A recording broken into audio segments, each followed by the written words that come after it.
அடுத்ததான் நம்ம பார்க்குறது 9th ஸ்டாண்டர்டில் 5th லெசனில் 4வது டாபிக் வீட்டிற்கோர் புத்தகச்சாலை. வீட்டிற்கோர் புத்தகச்சாலை. ஒவ்வொரு வீட்டிலையும் ஒரு ஒரு புத்தகச்சாலை வந்து இருக்கணும். வீட்டிற்கோர் புத்தகச்சாலை அப்படின்னு சொல்லியிருக்காங்க. இப்போ இதில் வந்து யாரை பற்றி சொல்லியிருக்காங்கன்னா அறிஞர் அண்ணாவை பற்றி சொல்லியிருக்காங்க. ஃபர்ஸ்ட், நான் இன்னும் வாசிக்காத நல்ல புத்தகம் ஒன்றை வாங்கி வந்து என்னை சந்திப்பவனே என் தலைச்சிறந்த நண்பன் அப்படின்னு யாரு சொன்னாங்கன்னா ஆப்ரஹாம் லிங்கன் வந்து சொல்லியிருக்காரு. ஆப்ரஹாம் லிங்கன் வந்து என்ன சொல்லியிருக்காங்கன்னா, நான் இன்னும் வாசிக்காத நல்ல புத்தகம் ஒன்றை வாங்கி வந்து என்னை சந்திப்பவனே என் தலைச்சிறந்த நண்பன் அப்படின்னு சொல்லியிருக்காங்க. மனிதனை விலங்கிடமிருந்து வேறுபடுத்துவது சிரிப்பு மட்டும்தான் அப்படின்றது கிடையாது, சிந்திப்பதும் தான். சிந்தனையை தூண்டுவது கற்றல் மட்டுமன்று நூல்களும் தான். நம்ம சிந்திக்கிறத வந்து கற்றல் மட்டும் செய்யும் அப்படின்னு கிடையாது, நூல்களும் தான். உலகெங்கும் பயணம் செல்லும் பட்டறிவை நூலுலகம் தருகிறது. நல்ல நண்பனை போன்ற நூலையும் நல்ல நூலை போன்ற நண்பனையும் தேடி பெற வேண்டும் அப்படின்னு சொல்லியிருக்காங்க. இசையை போன்ற இதயத்தை பண்படுத்துவன நூல்கள். ஆதலின் வீட்டுக்கோர் புத்தகச்சாலை என்றும் தேவை. இதை வலியுறுத்தும் வகையில் அறிஞர் அண்ணாவின் வானொலி உரை இடம்பெறுகிறது. இந்த மாதிரிலாம் சொன்னது யாருன்னா, வீட்டுக்கு ஒரு புத்தகம் வேண்டும் அப்படின்னு சொன்னது யாருன்னா அறிஞர் அண்ணா. அறிஞர் அண்ணா வந்து சொல்லியிருக்காரு. அறிஞர் அண்ணாவோட ஃபுல் நேம் என்னது அப்படின்னா வந்து காஞ்சிபுரம் நடராஜன் அண்ணாதுரை அப்படின்னு தான். ஷார்ட்டா வந்து நம்ம என்ன சொல்லுவோம், அண்ணா அப்படின்னு சொல்லுவோம். இவர் வந்து நம்ம என்ன சொல்லுவோம்னா அறிஞர் அண்ணா அப்படின்னு சொல்லுவோம். இன்னொன்று வந்து பேரறிஞர் அண்ணா அப்படின்னு நம்ம இவரை சொல்லுவோம். ஓகேவா? இவர் நிறைய சொற்பொழிவாற்றுவாரு. 2009 ஆண்டு நடுவண் அரசு, இப்போ 2009 ஆண்டு நடுவண் அரசு அண்ணா நினைவாக அவர் உருவம் பொறிக்கப்பட்ட 5 ரூபாய் நாணயத்தை வெளியிட்டது. அப்ப 5 ரூபாய் நாணயத்தை வெளியிட்ட ஆண்டு எதுனா 2009 ஆண்டு. அறிஞர் அண்ணாவோட நினைவாக அவருடைய உருவம், அறிஞர் அண்ணாவோட உருவம் பொறிக்கப்பட்ட 5 ரூபாய் நாணயத்தை வெளியிடப்பட்ட ஆண்டு 2009. 2010 ஆண்டு அண்ணா நூற்றாண்டு நிறைவடைந்ததை நினைவுபடுத்தும் வண்ணம் தமிழ்நாடு அரசு அண்ணா நூற்றாண்டு நூலகத்தை உருவாக்கியது. ஏன்னா இவருக்கு புக்கு படிக்கிறது தான் ரொம்ப பிடிக்கும். அதனால இவருடைய நூற்றாண்டு நிறைவடைந்ததை நினைவுபடுத்தும் வண்ணம் தமிழ்நாடு அரசு வந்து அண்ணா நூற்றாண்டு நூலகத்தை உருவாக்கி இருக்கு அப்படின்னு சொல்றாங்க.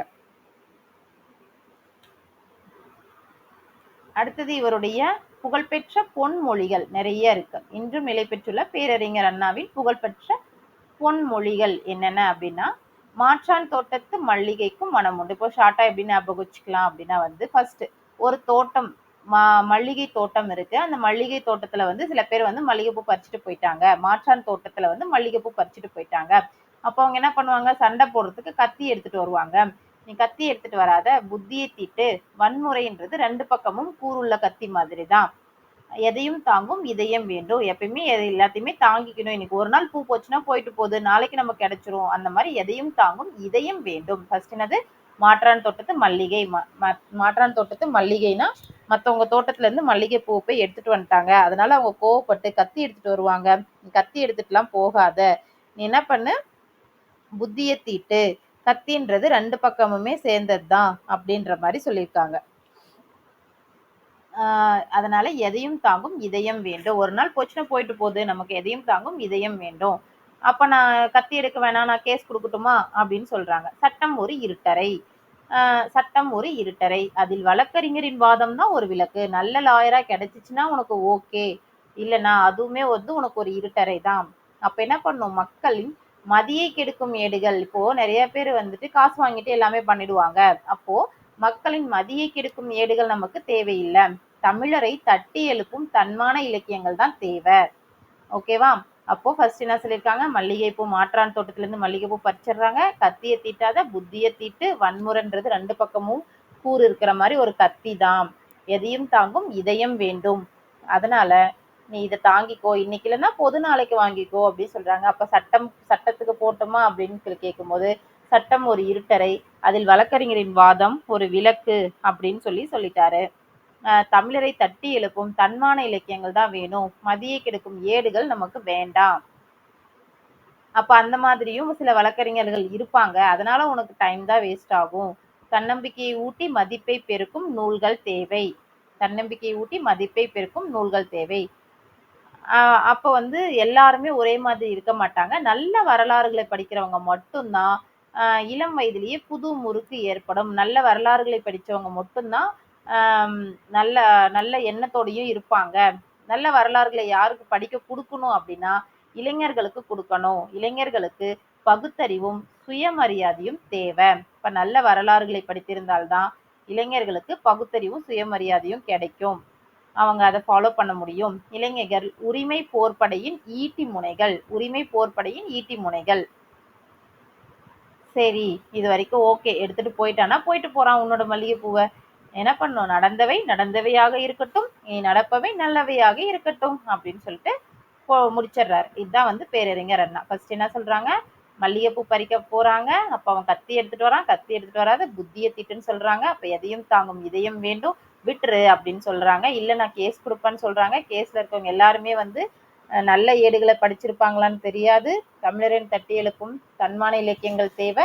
தன்னம்பிக்கையை ஊட்டி மதிப்பை பெருக்கும் நூல்களும் தேவை. நல்ல வரலாறுகளை படிச்சிருந்தாதான் அவன் நல்ல நல்ல ஆளா உயர்ந்து நிற்பான். அவனுக்கு வந்து பகுத்தறிவும் சுயமரியாதையும் இருக்கும். உரிமை போர்மணி இளைஞர்கள் பொறுத்த வரைக்கும் உரிமை போர்ப்படையின் ஈட்டி முனைகள். அதனால நடந்தவை நடந்தவையாக இருக்கட்டும், இனி நடப்பவை நல்லவையாக இருக்கட்டும் அப்படின்னு சொல்லி பேரறிஞர் அண்ணா வந்து சொல்லியிருக்காரு. அதான் வந்து ஷார்ட்கட் மாதிரி ஞாபகம் வச்சுக்கோங்க.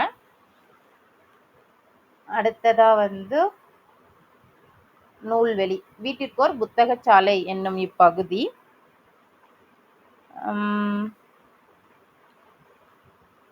பேரறிஞர் அண்ணாவின் வானொலி உரை தொகுப்பில் இடம்பெற்றுள்ளது. ஓகேவா, வீட்டிற்கோர் புத்தகச்சாலை அப்படின்ற இப்பகுதி பேரறிஞர் அண்ணாவின் வானொலி உரை தொகுப்பில் இடம்பெற்றுள்ளது. வானொலி, அவர் வந்து ரேடியோல பேசியிருக்காரு, அதுல இடம்பெற்றுள்ளது. இவர் தமிழிலும் ஆங்கிலத்திலும் மிகச்சிறந்த பேச்சாளராக இருந்தார். தமிழும் நல்லா பேசுவாரு, இங்கிலீஷும் நல்லா பேசுவாரு. பேரறிஞர் அண்ணாவை பொறுத்த வரைக்கும் தமிழும் நல்லா பேசுவாரு, இங்கிலீஷும் நல்லா பேசுவாரு. எழுத்தாளரான அண்ணாவை தென்னகத்து பெர்னாட் ஷா என்றும் அழைத்தனர். எழுத்தாளர், ரைட்டரா இருக்கிற அண்ணாவை வந்து என்னன்னு சொல்லுவாங்க, தென்னகத்து பெர்னாட் ஷா. தென்னகம் அதோட பெர்னாட் ஷா அப்படின்னு சொல்றாங்க. சிவாஜி கண்ட இந்து சாம்ராஜ்யம் முதல் இன்ப ஒளி வரை பல படைப்புகளை தந்தவர். இந்த மாதிரி சிவாஜி கண்ட இந்து சாம்ராஜ்யம் அப்படின்ற நூல் முதல் இன்ப ஒளி வரை பல படைப்புகளை தந்திருக்காரு. அவரது பல படைப்புகள் திரைப்படங்கள் ஆயின. அண்ணாவோட பல படைப்புகள் வந்து திரைப்படமா இருக்கு. தம்முடைய திராவிட சீர்திருத்த கருத்துக்களை நாடகங்கள், திரைப்படங்கள் மூலமாக முதலில் பரப்பியவர் இவரே. இப்ப பேரறிஞர் அண்ணா வந்து சினிமால அவருடைய கருத்துக்களை ஃபர்ஸ்ட் நாடகமாகவும் திரைப்படமாகவும் சொன்னவர் யாருன்னா பேரறிஞர் அண்ணா. 1935 சென்னை பெத்தநாயக்கன்பேட்டை கோவிந்தப்ப நாயக்கன் பள்ளியில் ஆங்கில ஆசிரியராக ஓராண்டு பணியாற்றி இருந்தார். எப்போ, 1935. சென்னையில பெத்தநாயக்கன்பேட்டை, சென்னையில பெத்தனா பெருசு, பெருசினது கோவிந்தசாமி, திருப்பதி சாமி. அப்ப சென்னையில பெத்தநாயக்கன்பேட்டையில கோவிந்தப்ப நாயக்கன் பள்ளியில ஆங்கில ஆசிரியராக ஓராண்டு பணிபுரிந்தார். ஏன்னா அவருக்கு தமிழும் தெரியும், இங்கிலீஷும் தெரியும். 1935 ஒரு வருஷம் பணி செஞ்சிருக்காரு. அதுக்கப்புறம் இங்கிலீஷ் நல்லா தெரிஞ்சதுனால ஹோம் லேண்ட், ஹோமுக்கு ஒரு ரூலு, ஹோமுக்கு ஒரு லேண்டு, நம் நாடு, திராவிட நாடு, மாலைமணி, காஞ்சி. ஏன்னா இவர் காஞ்சிபுரம் சேர்ந்தவர் இல்லையா, காஞ்சி, மாலை, திராவிட நாடு, நம் நாடு. ஏன்னா ஹோம் ரூல் அப்படின்னாவே நமதுன்னு வந்துருமா. ஹோமு ரூலு, ஹோம் லேண்டு, நம் நாடு, திராவிட நாடு, மாலைமணி, காஞ்சி போன்ற இதழ்கள்ல ஆசிரியராக இருந்திருக்காரு. இதெல்லாமே இவரோட இதுதான், இதழ்களின் ஆசிரியர். அப்ப இதழ்களின் ஆசிரியர் யாருன்னா பேரறிஞர் அண்ணா எந்தெந்த இதுல ஆசிரியராக இருந்தார்னா ஹோம் ரூல், ஹோம்லேண்ட், நம் நாடு, திராவிட நாடு, மாலைமணி, காஞ்சி போன்ற இதழ்கள்ல ஆசிரியராக இருந்திருக்காரு. குடியரசு விடுதலை இதுல வந்து துணை ஆசிரியராகவும் இருந்திருக்காரு. முதலமைச்சராக பொறுப்பை ஏற்றதும் இருமொழி சட்டத்தை உருவாக்கினார். முதலமைச்சராக பொறுப்பை ஏற்றதும் இருமொழி சட்டத்தை உருவாக்கினார். சென்னை மாகாணத்தை தமிழ்நாடு என்று மாற்றி தமிழக வரலாற்றில் நீங்கா இடம் பெற்றார். சென்னை மாகாணத்தை தமிழ்நாடு அப்படின்னு சொல்லி மாற்றி தமிழக வரலாற்றில் நீங்கா இடம் பெற்றிருக்காரு. அப்போ மதராஸ் மாநிலம் ஃபர்ஸ்ட் என்னவா இருந்துச்சுன்னா மதராஸ் மாநிலமா இருந்துச்சு. அதனால மதராஸ் மாநிலத்தோட கடைசி முதலமைச்சரா இருந்தவரும் தமிழ்நாட்டோட ஃபர்ஸ்ட் முதலமைச்சரா இருந்தவரும் யாரு அப்படின்னா பேரறிஞர் அண்ணா. ஏன்னா இவர் தான் வந்து என்ன பண்ணியிருக்காரு, சென்னை மாகாணத்தை தமிழ்நாடு என்று மாற்றி தமிழக வரலாற்றில் நீங்கா இடம் பெற்றார். ஓகேவா. என்ன சொல்றாங்க, தென்னகத்து பெர்னாட் ஷா அப்படின்னு சொல்லி பேரறிஞர் அண்ணாவை சொல்றாங்க. நிறைய நூல்களை எழுதியிருக்காரு, நாடகங்கள் திரைப்படங்கள் மூலமா கருத்துக்களை பரப்பியிருக்காரு. ஓராண்டு காலம் ஆசிரியராகவும் இருந்திருக்காரு. ஹோம் ரூல், ஹோம்லேண்ட், நம் நாடு, திராவிட நாடு, மாலை, காஞ்சி இந்த இதழ்கள்லாம் ஆசிரியராகவும் குடியரசு விடுதலையில துணை ஆசிரியராகவும் இருந்திருக்காரு. அடுத்தது இதை நம்ம தெரிஞ்சுக்கணும். ஏன்னா அறிஞருக்கு வந்து பிடிச்சது வந்து என்னதுன்னா, வீட்டுக்கு ஒரு புத்தகச்சாலை, நிறைய நூலகம் வந்து வேணும் அப்படின்னு அவர் சொன்னதுனால இந்த படத்துல புகழுக்குரிய நூலகம் பத்தி சொல்லியிருக்காங்க. புகழுக்குரிய நூலகம்ல ஒண்ணு வந்து அரங்கநாதன் அப்படின்னு சொல்லிட்டு நூல். அது வந்து லைப்ரரி நூலக நூல். லைப்ரரி டே நம்ம ஏற்கனவே பார்த்துருக்கோம் இல்லையா, ஆகஸ்ட் 9, அதுக்கு ஒரு ஷார்ட்கட் போட்டிருக்கோம். லைப்ரரி நூல், லைப்ரரியோட டே ஆகஸ்ட் 9. அதுக்கப்புறம் இப்போ ஃபர்ஸ்ட் இதுல என்ன பார்க்க போறோம்னா, ஆசியாவிலேயே ஓகேவா, ஆசியாவிலேயே மிக பழமையான நூலகம். பழமையானதுன்னா ரொம்ப பழசு, அதுல எல்லாமே பழசு இருக்கணும் அப்படின்னா வந்து ஆசியாவிலேயே, நம்ம இருக்கிறது ஆசியா கண்டமா, ஆசியாவிலேயே மிக பழமையான நூலகம் அப்படின்னா வந்து தஞ்சை சரஸ்வதி மகால் நூலகம். தஞ்சையில இருக்கிற சரஸ்வதி மகால் நூலகம். அப்ப பழசுனா அங்க என்ன இருக்கும்னா, பழைய ஓலைச்சுவடிகள் இங்க பாதுகாப்பா வச்சிருக்காங்க. ஆசியாவிலேயே மிக பழமையானதுன்னா தஞ்சை சரஸ்வதி மகால் நூலகம் தான். அங்க வந்து நம்மளுடைய ஓலைச்சுவடிகள் பாதுகாப்பா இருக்கு. உலக அளவில் தமிழ் நூல்கள் அதிகம் உள்ள இடம், உலகத்திலேயே தமிழ் நூல்கள் அதிகம் உள்ள இடம் நம்ம தமிழ்நாட்டுல எங்க இருக்குன்னா சென்னையில தான் இருக்கும். அதுதான் வந்து கன்னிமாரா நூலகம். அப்ப தமிழ் நூல்கள் அதிகமா இருக்குது, உலகத்திலேயே தமிழ் நூல்கள் அதிகமா இருக்கிறது கன்னிமாரா நூலகம். இது சென்னையில இருக்கு. சென்னை எழும்பூர்ல அமைந்துள்ளது. இந்தியாவில் தொடங்கப்பட்ட முதல் பொது நூலகம், பொதுவான நூலகம், யார் வேணாலும் வந்து படிச்சுட்டு போலாம் அந்த மாதிரி. இந்தியாவின் முதல் பொது நூலகம் என்னது இந்தியாவிலேயே, இது ஆசியாவில், இது உலக அளவுல, இது இந்தியாவில். அப்போ இந்தியாவில் தொடங்கப்பட்ட முதல் பொது நூலகம்னா திருவனந்தபுரத்துல இருக்கிற நடுவன் நடுவன் நூலகம். திருவனந்தபுரத்துல இருக்கிற நடுவன் நூலகம். அடுத்தது தேசிய நூலகம். இந்தியாவின் மிகப்பெரிய நூலகம் எது, இந்தியாவின் மிகப்பெரிய நூலகம் எது அப்படின்னு சொல்லி கேட்டோம்னா, கொல்கத்தாவில் இருக்கிறது. 1836ஆம் ஆண்டில் தொடங்கப்பட்டு 1956இல் பொதுமக்கள் பயன்பாட்டிற்கு கொண்டு வரப்பட்ட தேசிய நூலகமே இந்தியாவின் மிகப்பெரிய நூலகம். இது ஆவண காப்பக நூலகமாகவும் திகழ்கிறது அப்படின்னு சொல்லியிருக்காங்க. அப்ப இந்தியாவிலேயே மிகப்பெரிய நூலகம் எதுனா கொல்கத்தாவில் இருக்கிற தேசிய நூலகம். உலகின் மிகப்பெரிய நூலகம் எது, இது இந்தியாவின் மிகப்பெரிய நூலகம். அடுத்தது வந்து உலகின் மிகப்பெரிய நூலகம் அப்படின்ற பெருமையை தாங்கி நிற்பது எதுனா அமெரிக்காவில் உள்ள Library of Congress. Library of Congress அப்படின்ற நேம்ல இருக்கிற லைப்ரரி. உலகத்திலேயே ரொம்ப பெருசுனா அமெரிக்கா, இந்தியாவில் ரொம்ப பெருசுனா கல்கத்தாவில் இருக்க தேசிய நூலகம். இந்தியாவில் தொடங்கப்பட்ட முதல் பொது நூலகம் அப்படின்னு கேட்டாங்கன்னா திருவனந்தபுரத்துல இருக்கிற நடுவன் நூலகம். உலகில் உள்ள தமிழ் நூல்கள் அதிகமா இருக்கிறது எதுனா கன்னிமாரா நூலகம். ஆசியாவிலேயே தமிழ் நூல்கள் அதிகம், தமிழ் நூல்கள் பழமையான நூல்கள் இருக்கிற இடம்னா தஞ்சை சரஸ்வதி மகால் நூலகம்.